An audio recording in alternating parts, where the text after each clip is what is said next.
Hello, and welcome back to the Ladies Wrestling Grill podcast. Once again, we are into this ECW Women's Spotlight, and I have been really geared up for this week's woman that we're featuring because I will forever be a fan of everything that she has contributed to wrestling. But today I'm going to put the spotlight simply on her ECW run. And I'm happy to say that that woman is Jazz. The reason why I think it's so important to highlight what she did in ECW because even though it wasn't a long run like you saw with Francine, for example, or Beulah, I still think that the contribution of what Jazz did in ECW made a real impact. And at the time that Jazz was coming into ECW, a lot of women were starting to really come into the promotion, and it did become a bit saturated because many times a lot of women's appearances and gimmicks kind of mirrored each other. So they could usually only be used as managers and valets. So when Jazz came in, it offered the opportunity for ECW to get back to its roots and to become counterculture again because what they really set with the women back in 95, 96, 97 started to determine what WWE during the Attitude Era was doing and WCW with how they started to change how they were using the women as well. It really started to get into that phase with women's participation in wrestling in the 90s towards the end of the 90s was that it was more of the Attitude Era divas type of look that you had for all of the women.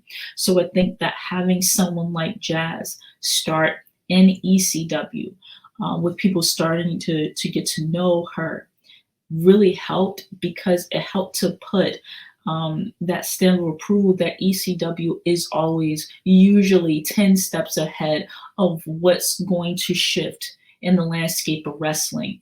And to have someone like Jazz that could showcase women that could really wrestle in America and to put on also great intergender matches because they're not always great. They don't always hold uh, the test of time.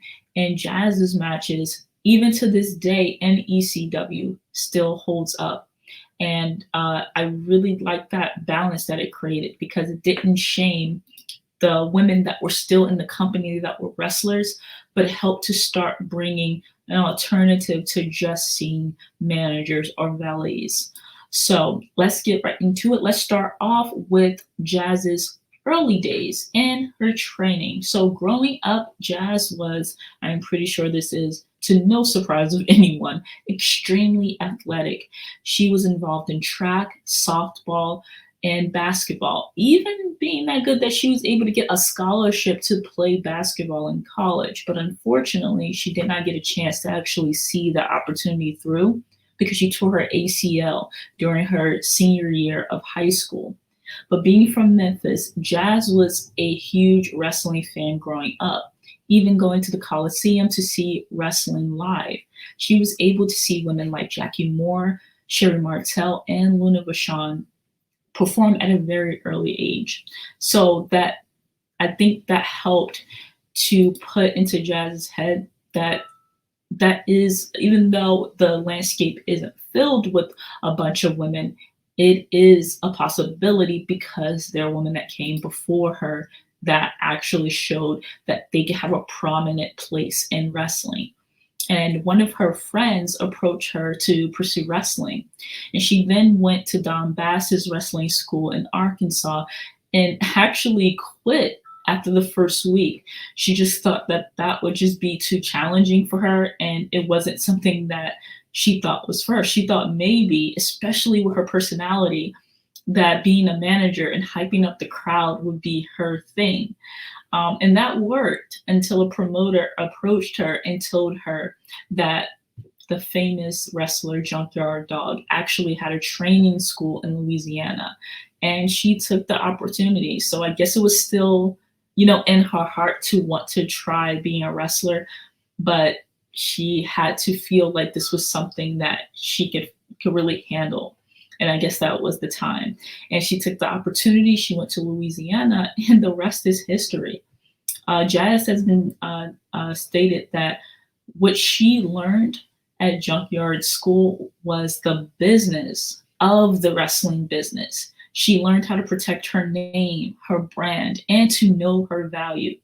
And you can really see that, especially when you hear interviews about what was happening behind the scenes or how Jazz carried herself, that starting out with that foundation to understand that this is a business, maybe something that you really have goals and you aspire to do in the companies that you're working for, but the business side comes first, and it's very important so that you can fully understand why certain decisions are being made, but then also to campaign for yourself, to push on why certain things are important for you to do, and to have a very distinct brand to separate yourself from the rest. And you definitely see that with Jazz. So at the time when she was in wrestling school, she trained with all men, which was certainly common in the 90s because of how little percentage of women that you had in the United States actually wrestling. It makes perfect sense by why most women were usually only trained by men and were the only women in the class. But her training went quite fast before she had her first match. I believe Jess was only training with Rod Price at the time for 6 to 8 months before she had her first match with Debbie Combs. And Debbie Combs has a lot of great history in wrestling. So I'm pretty sure Jazz was excited about that. But at the same time, I'm pretty sure she was really nervous because she's even stated that that match was the only time that she knew that it just was not going to turn out well because she wasn't really prepared. But when she fought Debbie Combs another time, she was fully prepared and she felt extremely confident. But after that match, she was more determined to continue training and to get better. And Rod Price brought a really great opportunity Jazz's way when she was able to receive a tryout for ECW when they came to do a show in Louisiana and they were scouting out talent. So she had a tryout match with Jason Knight, who would the two would meet off again when she started with the company. And during her tryout match, the entire ECW roster was surrounding the ring and they were amping up the match and getting really hyped and hitting the ring. And I think that's probably the most nerve-wracking dark match or tryout match that I've ever heard of someone having. So for Jazz to flourish during that match speaks a lot to her confidence, but also her will to make sure that whatever she's given, she's going to absolutely flourish in. And Jazz was quoted saying that she was extremely nervous during this match. And she even ran backstage immediately after the match was over to go puke because her nerves were just all over the place. And immediately after going backstage, Paul Heyman came to see her and asked her, "Where the hell have you been this whole time?"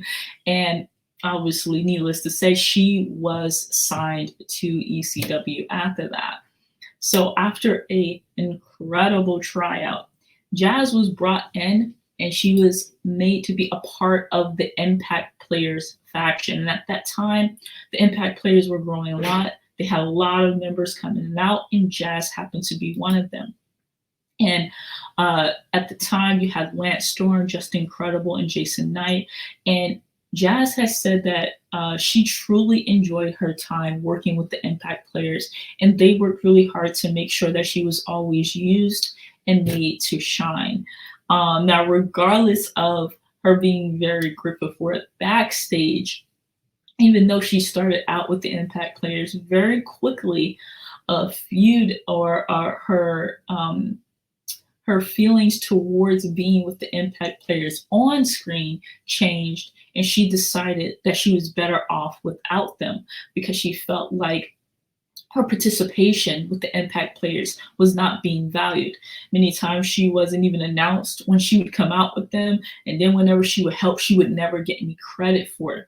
So there was a lot of animosity after that on screen with the Impact players and Jazz. And even though Jazz was upset with the entire Impact players faction, a feud developed between Jason Knight and Jazz. And this turned into both of them having a series of house matches that led up to a televised match. And the self proclaimed sexiest man alive, Jason Knight, was completely up for the challenge. So they had their first televised match at the Heatwave 1999 pay per view. And Jason Knight has stated that one of his biggest accomplishments or achievements in wrestling was facing Jazz. He believes that everyone, including Paul Heyman, thought that Jazz and Jason were going to put this match together to kind of be a comedy act. But both Jazz and Jason made this into a serious competitive match. That really showed off Jazz. At the time, Jazz was still very green, in her own words, and a bit nervous, but Jason was her biggest supporter, and they trained and worked on this match together.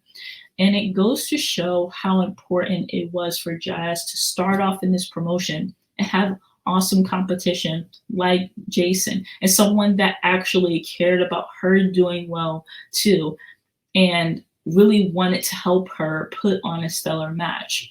And I thought that was really cool to hear, because many times you have seen this with women that worked in the 90s and sometimes had stints with intergender matches. Usually they didn't have the enthusiasm of the competitors. So to see that Jason Knight was actually excited to put this match on, he wanted to make sure that she looked as good as she could, and also helping to work with her limitations at the time, with her being very green and still just coming off of like a little bit over a year of training. So I thought that was really good that he wanted to highlight the things that she could do and what could really make her shine. So coming into this Heatwave 1999 match, Jazz is dressed in all black with leather jacket, looking like she is ready to handle business, and having one of my favorite ECW entrance songs.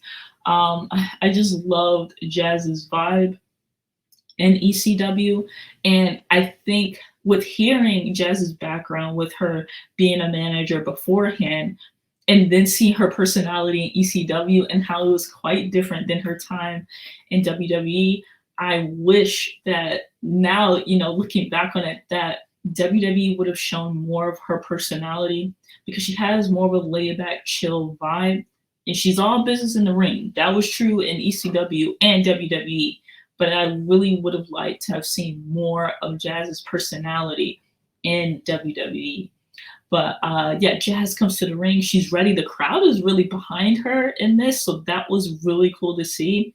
And Jason is already in the ring, and he's showing off his ultra greasy, super muscled physique, and trying to get the clout of the fans. And they could care less. They're there to see Jazz, really. So as soon as the bell rings, Jazz tries to go for the attack, but Jason lifts her up and even pats her behind a few times to display a level of control that he thought he would maintain throughout the match.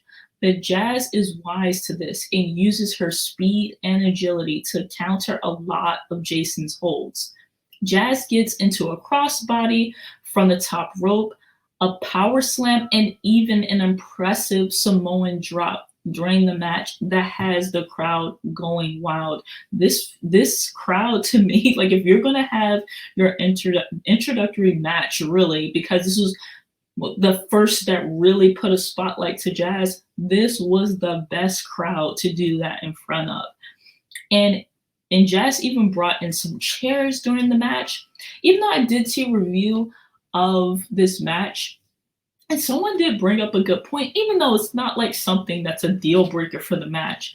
But I do think that it would have made sense for Jason to bring in the chairs, because usually when using a chair in a match. That's usually out of desperation because you're trying to use every tool that you have in your arsenal to take out your opponent. So I do agree with that. I think that Jason should have gotten a chair, but the chair shot was still good. And I did like the things that Jazz did use for her offense. And she used the chair to take out Jason, and she really proved that chivalry, in fact, is dead with people like Jason. And in the end, with the crowd behind her, with Jazz constantly making a comeback, she did win the match in the end. So this was a great showing of what Jazz can do. Was it a perfect match? No. Could you tell that Jazz was still starting out? Still getting her bearings as a wrestler? Yes. But I think that Jason did a really good job of protecting her, meaning really making sure that a lot of things weren't seen, and the things that she was very strong at doing was on display. And it was very smart for Jazz to work on her strengths, which is her unbelievable use of speed and agility.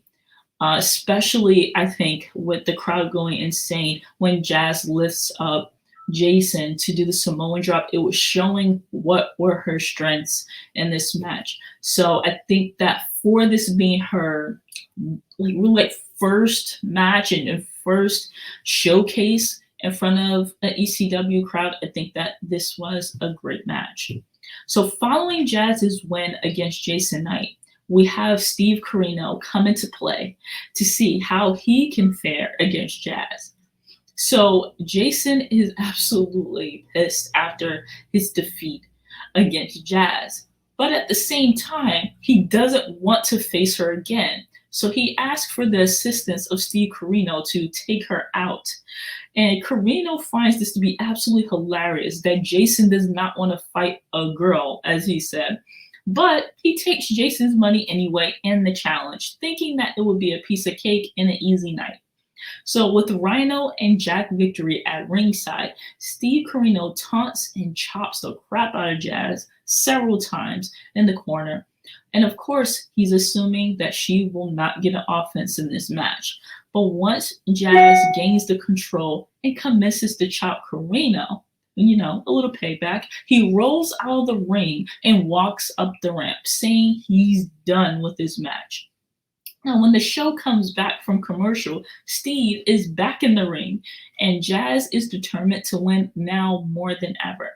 And as you start to see, there are more people that get into this match and come by ringside. Tommy Dreamer and Francine come out ringside. They amping the crowd up in support of Jazz.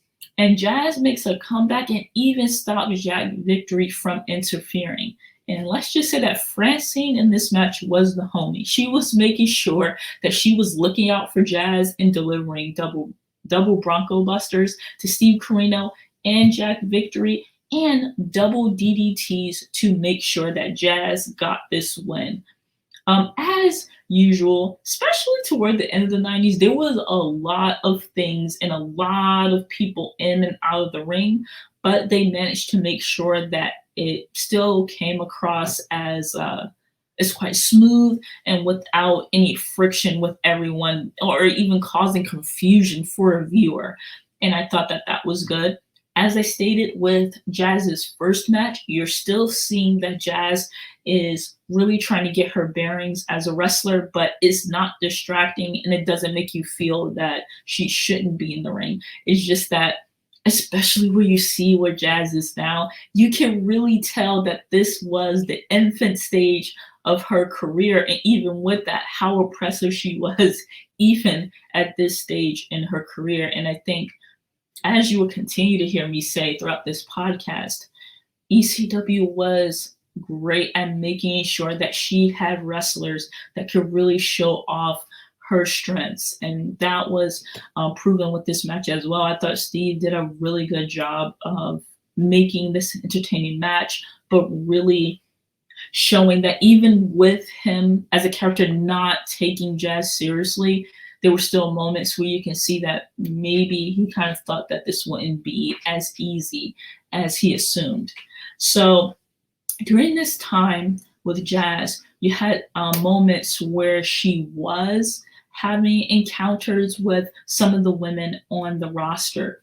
And one I want to point out is her brush up with Miss Congeniality. So a dark match took place between Jazz and Miss Congeniality, who later on became Lita in WWE on October 23rd, 1999, a week before Lita was signed to WWE. So it makes you ponder what could have happened between these two if Lita didn't leave ECW. But at the same time, clearly Lita made the best decision for her career by going to WWE.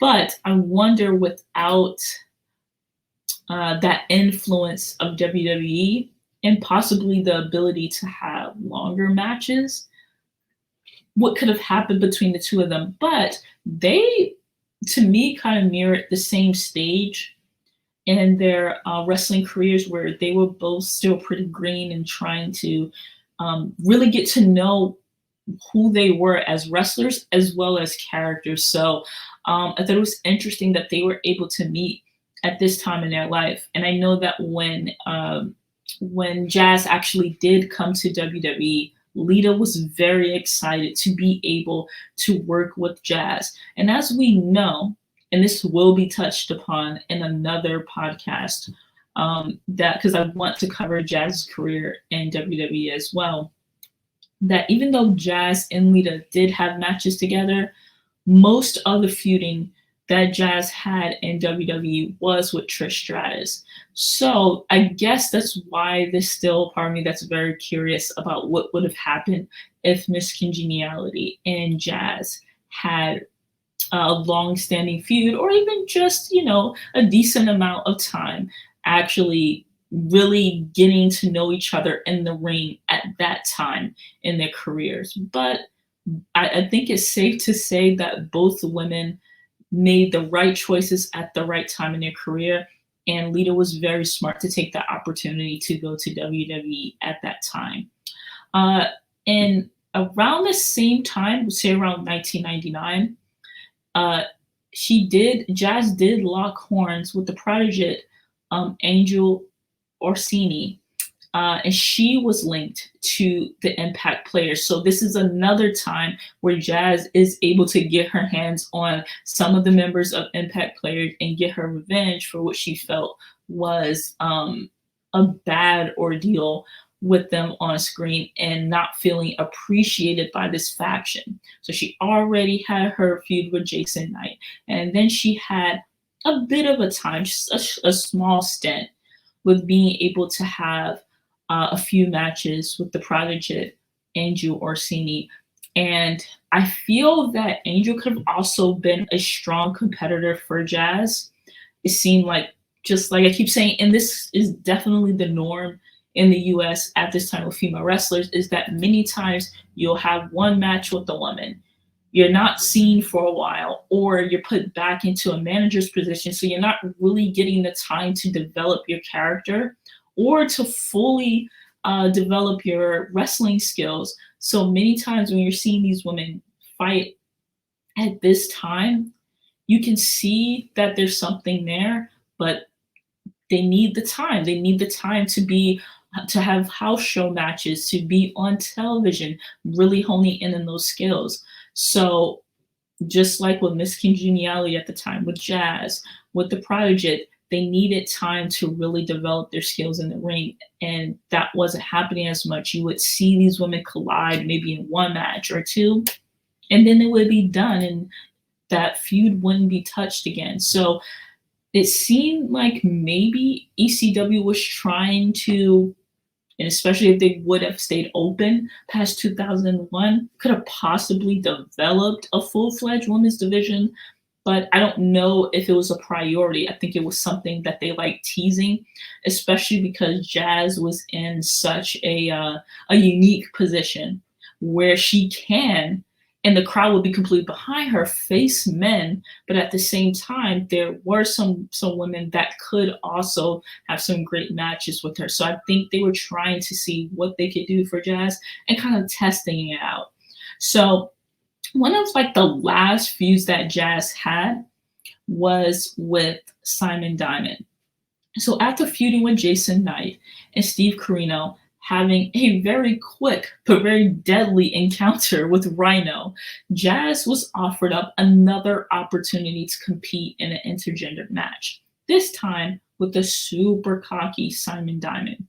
This feud kind of starts off with a six-man mixed tag match at the 2000 Guilty as Charged pay-per-view that both Jazz and Simon were a part of. And their spots fighting in that match were incredible. And it screamed for a solo feud between the two. Jazz wanted to show Simon Diamond that without his flunkies and without any help, Simon couldn't beat her. And I'm not gonna lie, in their feud, Simon was taking it to Jazz in his matches. And at the same time, they were doing a really good job of showing what Jazz can do and what she could take. And I think that this feud was a highlight in both Jazz's and Simon Diamond's career in ECW. I like that this feud showed that Jazz was not going to win every match, that Simon was an obstacle for her to climb. It was not going to be an easy thing. Because despite his cocky, arrogant behavior, he was a strong competitor.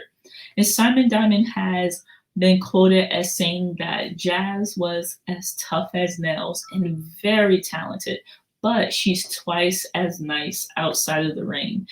And I just love when when I've been doing my research and I've been seeing the men's reactions to having these matches with Jazz and what they remember from these feuds, because every single time you see this high level of respect for Jazz. And also, you can see how they're excited about talking about this time in their careers where they were making these matches with Jazz, what they wanted to get out of these feuds, and how highly they regard her in and out of the ring. And it's like I said, it was not a common thing to have the guys be excited about having an intergender match. Now, I certainly get it, especially at that time. If you're a rising star as a man, you want to make sure that people, even though obviously even the biggest fans of wrestling, we get that there has already been a preemptive winner in the match, and that has already been determined. But you still want to have for the fans a certain level of belief that this particular wrestler can come out of this match on top and it would make sense. So many times it can, at that time, because we're not talking about the time period that we're in, it could have looked bad for a lot of male wrestlers to lose these matches because depending on who the female wrestler is, it can make the fans feel like they're not strong enough to be a world champion and to move up higher on the ladder if they were beaten by a woman. So I get that.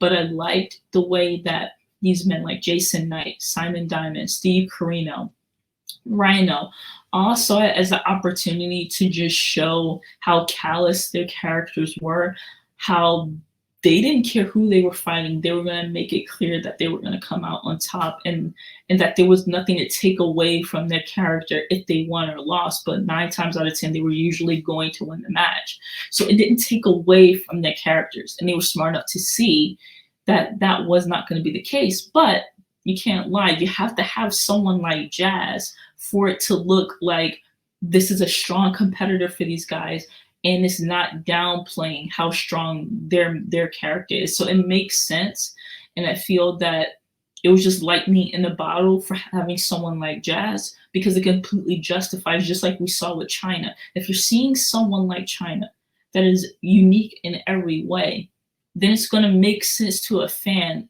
that is very plausible that she can actually win a match against a man. You had the same phenomenon with Jazz. That's why the crowd was completely behind her, not because they wanted to feel sympathy in any way and felt like they had to cheer for her, because you definitely would not have gotten that from an ECW crowd, is because you could see with the skills that she had that it was quite plausible, even in a real fight, that she would have a strong chance of winning. So to see that everyone that was aboard that train of making sure that Jazz was getting these quality matches, they all felt positive about it at that time. So that was really cool to see. Now, after this Simon Diamond feud, I believe Jazz did get hurt, so there wasn't much after that for her time in ECW. And as we know, shortly after that time, ECW closed its doors. So what could have happened after? Who's to know? I mean, there's no way we can know if there was going to be talks of a women's division developing, and even if it wasn't a women's division, would certain competitors be brought in to fight Jazz? No way to know. But what she did do in the company did make an impact. We hear about all the time that people regard Jazz's time in ECW to be just as important as her time in WWE or NWA or Shine Wrestling or Impact. So all of those things matter, and ECW is a part of why Jazz has had a legendary run in pro wrestling. So I thought it was important with doing this ECW Women's Spotlight that we not only show the amazing managers and valets that were part of the company, but to show the unique spot that Jazz had in the company as an actual women's wrestler. So that is the end of this episode. I hope you enjoyed it. If you haven't, you should definitely look back at these moments in Jazz's career because these matches still hold up to this day. Personally, I don't feel, because there have been times where I would look back at matches, especially intergender matches of the 90s and 2000s, and sometimes there'll be a lot of cringe, but I did not feel that way when I saw Jazz's matches. I think they still hold up. Just like I said, I admire all of the guys that were involved in these matches because they didn't try to make it a sleazy match where they kept, displaying that they wanted to sleep with her or anything. They really made sure that they made it into competitive matches. And also, just like I said, they didn't make it into a comedy act. Sometimes those matches are totally fine, but I think with someone like Jazz, it was great that they didn't take that route. So you should definitely go back and look at these matches. And we're going to continue on next week with another ECW Women's Spotlight series. I'm going to kind of go in reverse and talk about the early stages of ECW, even before they were Extreme Championship Wrestling, to talk about women's involvement in the company at that time. So I want you to stay tuned to that. Thank you for watching this episode. I hope you enjoyed it, and I'll see you next week.